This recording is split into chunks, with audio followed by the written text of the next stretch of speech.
Parliament house के बाहर मुसद्दिक मलिक और मुस्तफा नवाज खोकर मीडिया से गुफ्तगू कर रहे हैं।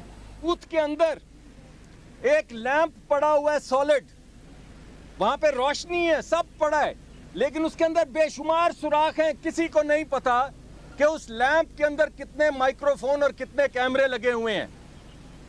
बूथ की साइड के ऊपर एक और डिवाइस है जो चिपकी हुई है नीचे की तरफ। लगता बज़ाहिर ऐसा है कि वो कैमरा भी है और माइक्रोफोन भी है। अभी हम ये नहीं आपको बता सकते कि वो माइक्रोफोन है या कैमरा है, क्योंकि वो सील्ड है। और हम ये चाहते हैं कि पुलिस इसको एविडेंस के तौर पे ले, हमारे सामने खोले और फिर देखे कि उसके अंदर क्या क्या है। 2 डिवाइसेस लगी हुई हैं बूथ के अंदर।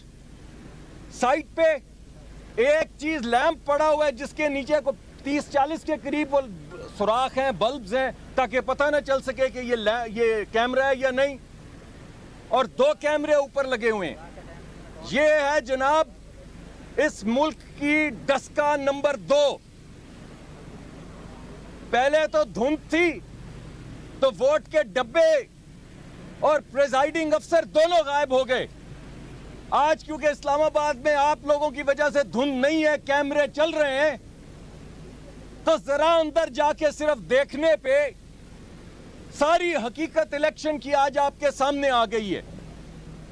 और वो जो कह रहे हैं ना कि कोई इन्फ्लुएंस नहीं है, ये है वो इन्फ्लुएंस। ये कैमरे किसने लगाए हैं?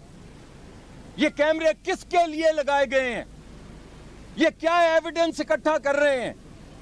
सुप्रीम कोर्ट ऑफ पाकिस्तान, जिसने ये कहा था कि ये इलेक्शन आर्टिकल 226 के तहत है और ये एक आईनी इलेक्शन है, इस वजह से ये आईनी इलेक्शन खुफिया बैलेट के जरिए होगा, तो ये एहतमाम किया गया है, ये चीज धज्जियां उड़ाई गई हैं उस फैसले की जो सुप्रीम कोर्ट ऑफ पाकिस्तान ने किया था। ये है वो खुफिया बैलेट। मैं चाहूंगा कि मुस्तफा नवाज खोकर साहब भी अपनी राय का कुछ इजहार कर दें और फिर आपके सवालात ले लेते हैं। बिस्मिल्लाहिर्रहमानिर्रहीम।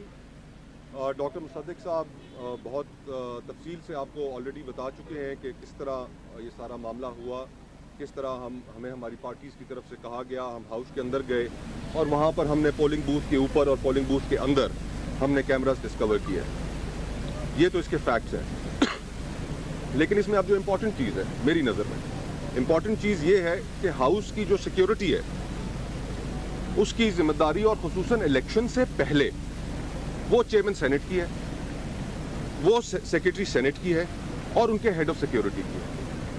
अब तहकीक इस चीज़ की होनी है कि ये सिक्योरिटी ब्रीच किस तरह हुई, आया ये हजरात उस सिक्योरिटी के ब्रीच कराने में शामिल थे, इसमें कोलूजन थी, और फिर ये जो स्पाई कैमरास लगाए गए, क्या ये इन तीनों हजरात ने, जाहिर बात है हेड ऑफ सिक्योरिटी तो नहीं लगाएंगे, सेक्रेटरी सेनेट ने किसके कहने पर ये इजाज़त दी कि हाउस के दरवाजे रात को खोले जाएं, शाम को खोले जाएं या उससे पहले खोले जाएं, ऐसे वक्त में खोले जाएं कि वहाँ पर कोई ना हो, कोई नजरें ना देख रही हो, और फिर वहाँ पर ये कार्रवाई डाली जाए। ये किसके कहने पे हुआ?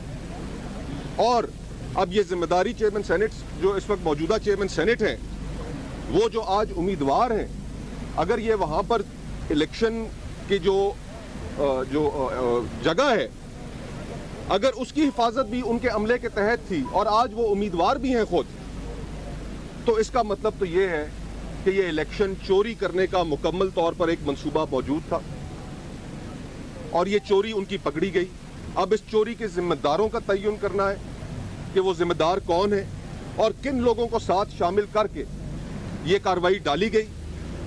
हम अभी इसके ऊपर एक मुशावरत करेंगे, ओथ टेकिंग हो जाए, उसके बाद फारूक नाइक साहब भी वहाँ पर मौजूद हैं, इस दफ़ा और भी दीगर वकला भी हाउस के अंदर मौजूद हैं। इसके ऊपर हम मुशावरत करेंगे कि क्या इसको हाउस खुद इन्वेस्टिगेट करे, कुछ सेनेटर्स की एक कमेटी बना के, या इसको पुलिस इन्वेस्टिगेट करे। इलेक्शन एक्ट 2017 के तहत सीक्रेसी ऑफ वोट के साथ टेम्पर करना ये एक जुर्म है और उस जुर्म की एक सज़ा भी मुतय्यन है।